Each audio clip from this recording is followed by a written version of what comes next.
Ուրեմն պատկերացրեք Ուրալի սառցե լեռները։ Մի վայր, որտեղ նույնիսկ շունչն է սառչում։ Հենց այստեղ NASA-ի արբանյակները մի շատ տարօրինակ բան են նկատել։ Մի երևույթ, որը անկեղծ ասած ոչ մի տրամաբանական բացատրություն չունի։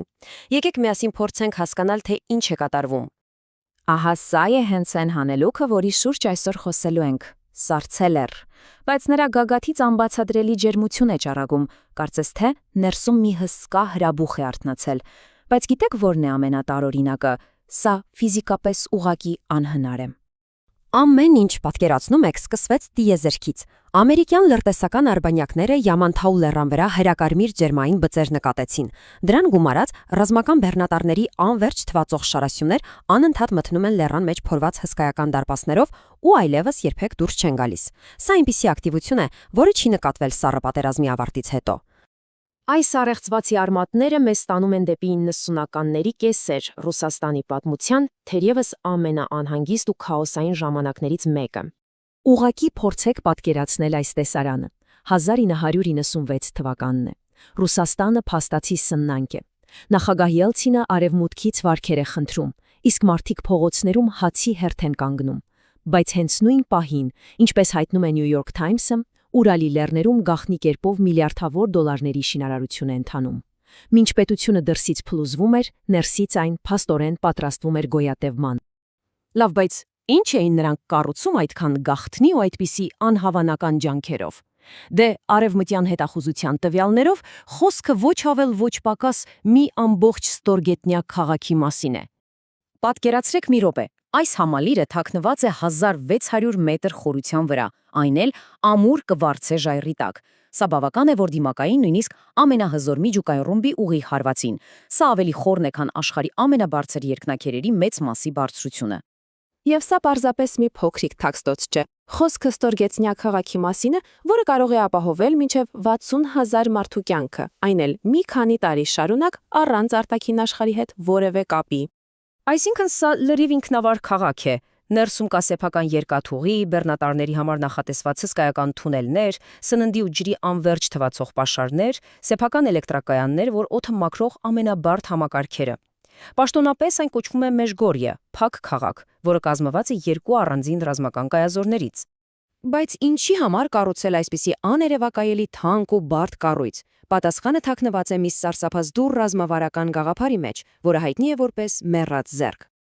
Ուրեմն Սառը պատերազմի գագաթնակետին Խորհրդային Միությունը մի մեծ վախ ուներ, որ ԱՄՆ-ը կարող է հասցնել այսպես կոչված գլխատող հարված, այսինքն հանկարծակի հարձակում, որը կոչնչացնի երկրի ողջ ղեկավարությանը եւ կխանգարի պատասխան հարվածի հրաման տալ։ Հենց այս սցենարի դեմ էլ ստեղծվեց պերիմետր կամ մեռած ձեռք համակարգը, որպեսզի երաշխավորվի, որ պատասխան հարվածը լինելու է անխուսափելի։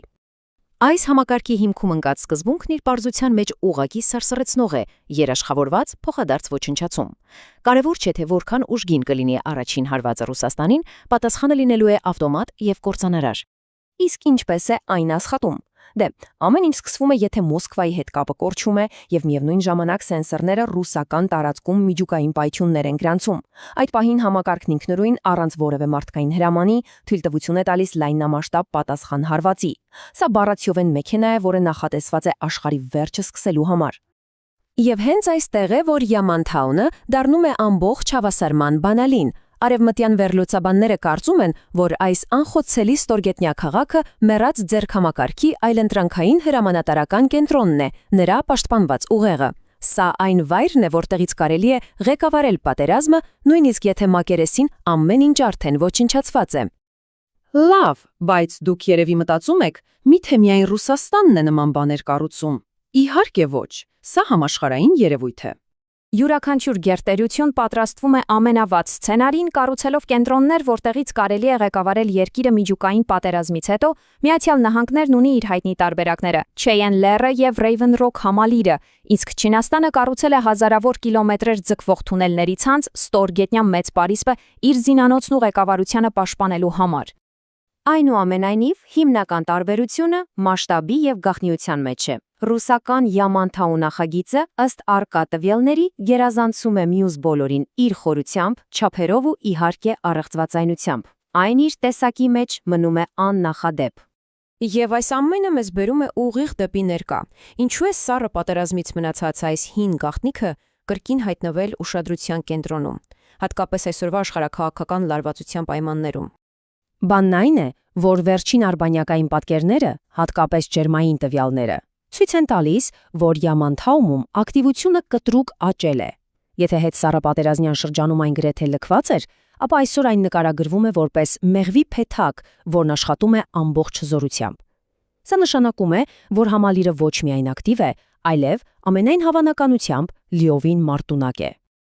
Եվ այսպիսով մենք հասնում ենք մի շատ կարևոր, գուցեև ամենակարևոր հարցին. արդյոք Յամանթաունը եւ մեռած ձեռքը համակարգը վերջնական երաշխիք են, որ միջուկային պատերազմ երբեք չի սկսվի, քանի որ պատասխանն անխուսափելի է։ Թե ընդհակառակը, դրանք աշխարհի ամենամեծ սպառնալիքն են, դատաստանի օրվա ավտոմատացված մեքենա, որը կարող է գործի դրվել առանց մարդկային վերահսկողության։ Պատասխանը թերևս թաքնված է հենց այդ լեռան խորքում։